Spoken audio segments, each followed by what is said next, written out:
Right, go back to this wedding business then. You got married up here in I was married in Tierworker. In Tierworker.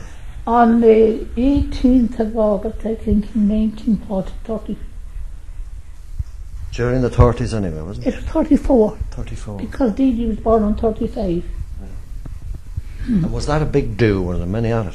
There was four.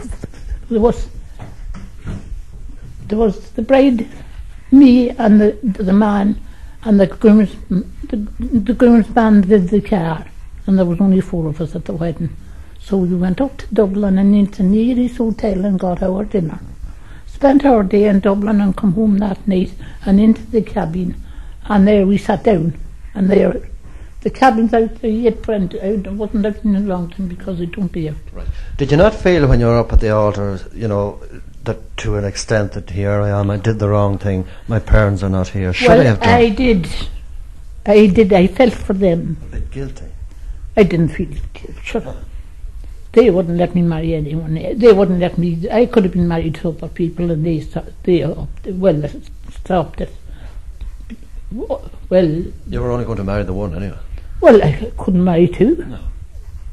I could marry two. I could have been married since that man died. Well, we could have been married to a man from the north of Ireland since that man died. What's he, many years is your dad dead? The early 70s, wasn't it? 73, I think. I think so. Yeah. Well, I could have been married since then to a man in the north of Ireland. Would you have done that had you got the option maybe 20 or 30 years ago? Well, I don't know whether I would or not. I was kept down very much at home, and I broke loose in the end. You broke loose without being wild? Yes. I wasn't wild, no.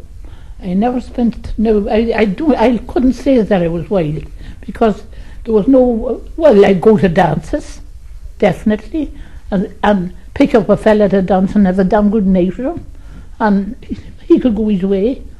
Sometimes he'd want to come home and me, sometimes he wouldn't.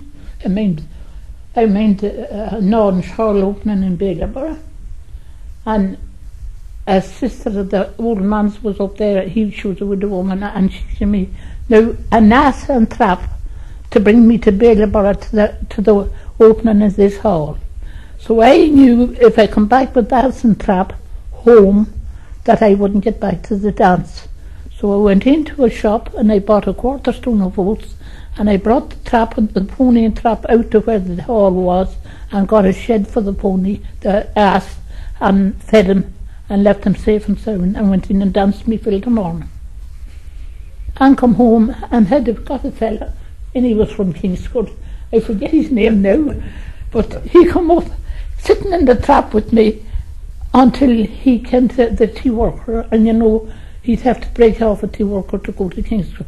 So I told them that there was his road then, and that poor fella had 6 or 7 miles to walk to Kingscourt after jazzing in the trap with me for nothing. Diplomatic here, did you? What? She weren't concerned about him? I wasn't a bit about hell about him, yeah. Not at all. Yeah. What did he come with me for? Exactly.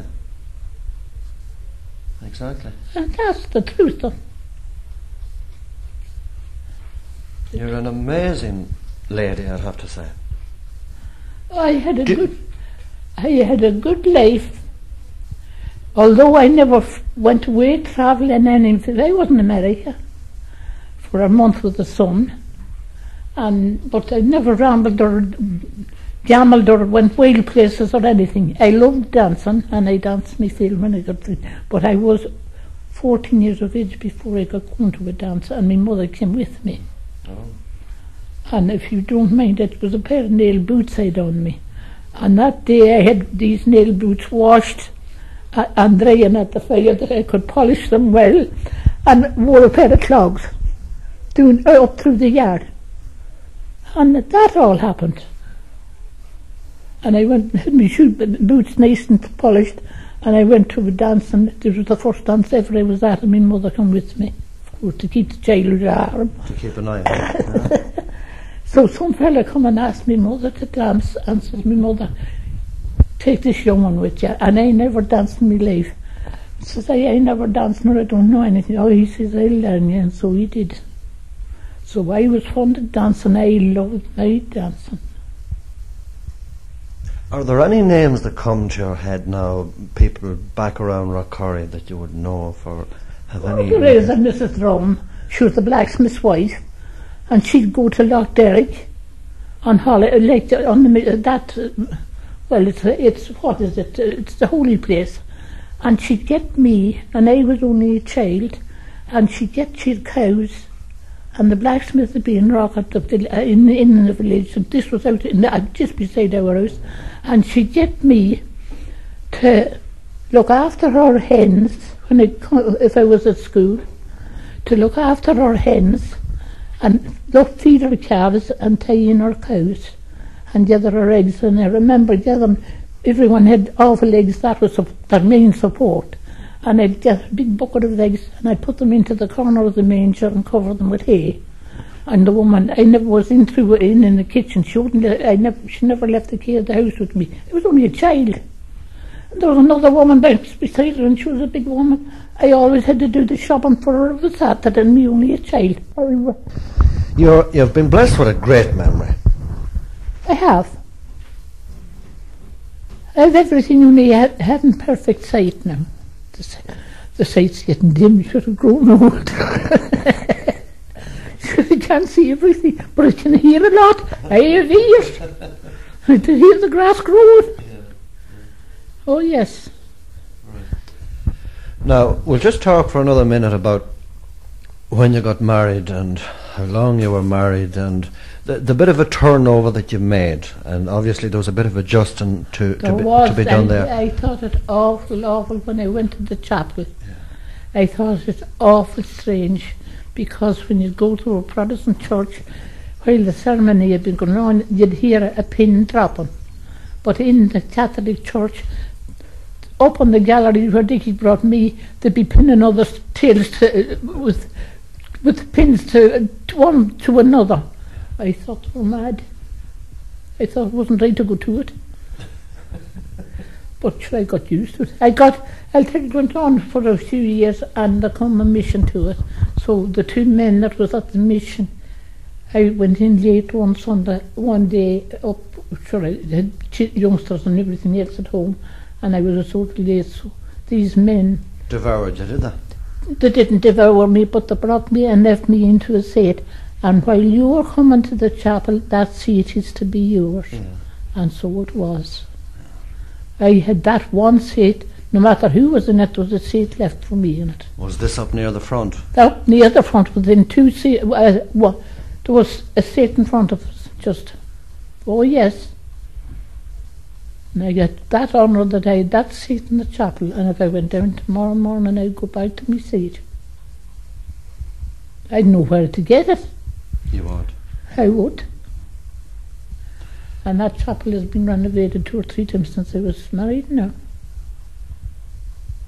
What was the other changes then in the turnover, apart from the hubbub that you noticed in the Catholic Church? Oh, the changes, I didn't. I adjusted to them, because it was one thing that I was taught when I was young, that if you're going to be a Catholic, there'd be a rope put round your neck, and that you'd be brought round on your knees round the church 3 times. So the night before I was married, I was down at the priest. He was a grand man, and he took all the care of the dear day with me. He never let me out from his door to out onto the road until he laid me safe with Dickie. Well, I mean, he locked the chapel door for you the night before, didn't he? Yeah, the morning of the wedding that we were in, we were locked in at the ceremony. But what was I going to say?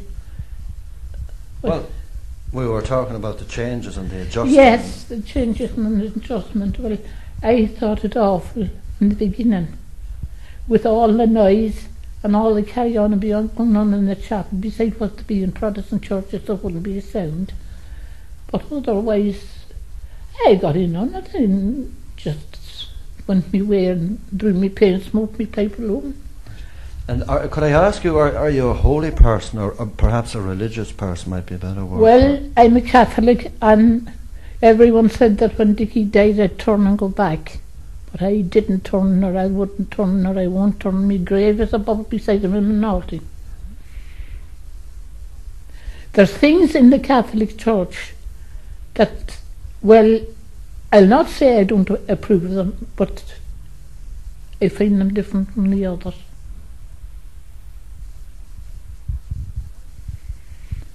I think the Catholic people isn't half as faithful to their church as the Protestants was in them days. I don't know what they're now. Yeah, it's funny you should say that, because that's a subject that we spoke about, I think, only sometime around Christmas before to somebody else, and the same, more or less the same thing was said. Well, that's just my opinion of it. I said that when I went to it, I found it all strange for a little while, but I got into it, and I wouldn't miss a Sunday from chapel while I'd be free to go, but there'd be days times I wouldn't. Yeah, because I mean, let's face reality, whether we like it or not. It's not a secret, but I mean, it's certainly more difficult to get youngsters to go to Mass now. I'm not talking about to the Protestant church, but go to Mass now than before. Well, they're not taught it so. There's a lad, no, that's not him. There's a lad that was there in the corner. He's a son of mine. I have 5 or 6. They will not miss Mass, that miss their breakfast first. And they're not holy good things for running out of the chapel. They go to their church and they do all the necessities and pay their way and all to this. But they are Catholics, every one of them. Right, we'll drop the subject. I suppose it's something we could continue talking about, but we'll move on to something else. What will we talk about now?